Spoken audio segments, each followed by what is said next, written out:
La Guerra Civil Española fue un terrible conflicto bélico que dividió a España en dos y enfrentó a hermanos contra hermanos. Pueblos y familias fueron devastados por esta cruel guerra. España nunca sería la misma. Pero, ¿cómo fue esto posible? Para entender mejor, hace falta volver atrás en el tiempo. Luego de 7 años de dictadura, España sale a votar.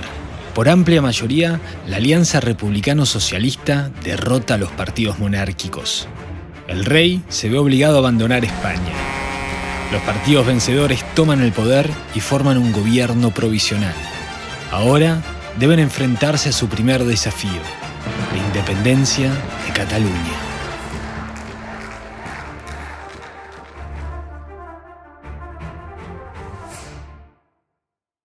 El gobierno provisional inmediatamente envía 3 ministros hacia Barcelona para resolver la situación en Cataluña. Estos se entrevistan con Francesc Macià, líder de Esquerra Republicana, el partido vencedor en las elecciones en Cataluña, y autoproclamado presidente del Estado de Cataluña. Tras una larga y agotadora reunión, consiguen llegar a un acuerdo. El estatuto final de Cataluña será decidido por el nuevo Congreso.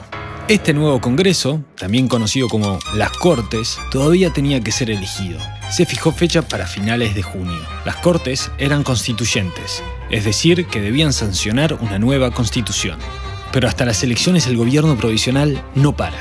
Al frente del Ministerio de Trabajo, Largo Caballero lanza decreto tras decreto con el fin de terminar con el paro agrícola y mejorar las condiciones de los campesinos. Esto trajo la feroz oposición de los terratenientes, acostumbrados a pagar poco por mucho trabajo. En el Ministerio de Guerra, Manuel Azaña, también a fuerza de decretos, reorganiza el ejército. La idea es crear una fuerza armada moderna y eficaz. El ejército español cuenta con demasiados generales y oficiales. Se les ofrece el retiro voluntario y pago y se cambia el sistema de ascensos, por lo que muchos pierden los títulos obtenidos durante la dictadura de Primo de Rivera. También se reforman las fuerzas en la península, rebajando de 16 a 8 las divisiones del ejército. Además, se suprimen las capitanías generales, las cuales daban un gran poder de coerción a los generales a cargo. Los militares, con todo esto, no están muy contentos. Otros que no están muy contentos son los líderes de la Iglesia Católica. A pesar de que Niceto Alcalá Zamora y Miguel Maura son devotos católicos, sus compañeros en el gobierno provisional no habían perdido tiempo en despojar a la Iglesia de ciertos beneficios, como la exención de impuestos o su voto en el currículum escolar. Parte de la Iglesia muestra su repudio a la República sin tapujos. Las cosas se ponen peor cuando tras un altercado entre monárquicos y republicanos en Madrid, una multitud destruye varios edificios de la Iglesia. Tras estos incidentes, Maura intenta convencer al resto de los ministros que deben enviar a la Guardia Civil a reprimir a los manifestantes, pero estos se oponen.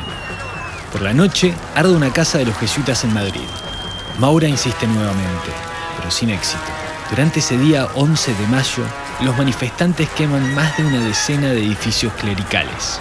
Por la tarde, el gobierno provisional no tiene más opción que declarar el estado de guerra en Madrid y enviar el ejército a las calles.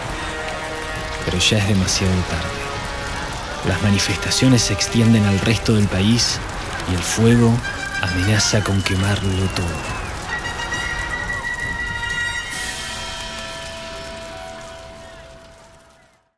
Estos humanos son unos sopencos. No seas un sopenco.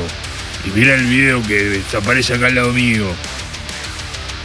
También, si tenés ganas, suscribite, dale like, comentá. Hasta la vista.